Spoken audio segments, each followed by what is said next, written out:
সিংহাসনের জন্য এক পুত্র নিজের মাকেই হত্যা করেছিল। রাজা ক্যাসান্ডারের মৃত্যুর পর ম্যাসিডোনিয়া ডুবে যায় বিশৃঙ্খলায়।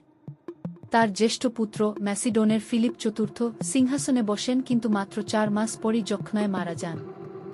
এরপর সিংহাসন ভাগ হয় দুই রাজপুত্রের মধ্যে, ম্যাসিডোনের অ্যান্টিপ্যাটার প্রথম, ম্যাসিডোনের আলেকজান্ডার পঞ্চম। তারা যৌথভাবে শাসন করছিল, কিন্তু ক্ষমতার জগতে ভাই বলে কিছু থাকে না।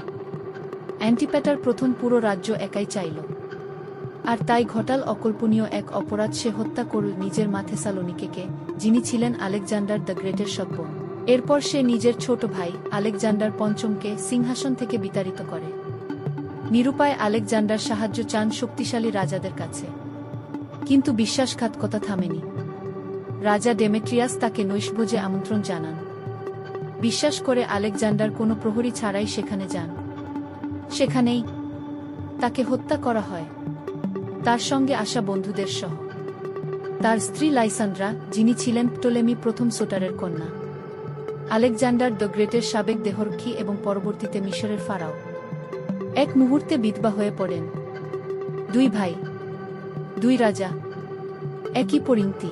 আলেকজান্ডার পঞ্চম এবং অ্যান্টিপ্যাটার প্রথম ছিলেন ম্যাসিডোনের শেষ রাজারা, যারা প্রাচীন রাজা পার্ডিক্কাস প্রথমের বংশধর ছিলেন। অ্যান্টিপ্যাটার প্রথম পালিয়ে যায় থ্রেসে, নিজের শ্বশুর রাজা লাইসিম্যাকাসের আশ্রয় নিতে, কিন্তু লাইসিম্যাকাসই তাকে মৃত্যুদণ্ড দেন। যে মানুষ নিজের মাকে হত্যা করেছিল সে নিজেই পরিবারের হাতে নিহত হয়। এতেই শেষ হয়নি ট্র্যাজেডি। দুটি প্রেমের গল্প শেষ হয় করুণ পরিণতিতে। কোনো উত্তরাধিকারী ছাড়াই পরবর্তী প্রজন্মকে এগিয়ে নেওয়ার কেউ রইল না।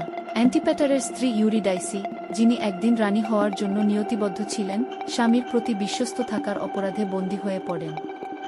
নিজের স্বামীর পক্ষ নেওয়ায় তার নিজের বাবাই তাকে কারাগারে নিক্ষেপ করেন, ধীরে ধীরে মৃত্যুর দিকে ঠেলে দিতে। বন্দী অবস্থাতেই একা ও বিস্মিত হয়ে সম্ভবত সেখানেই তার মৃত্যু হয়। ইতিহাসের সবচেয়ে ভয়ঙ্কর পারিবারিক সংঘর্ষগুলো।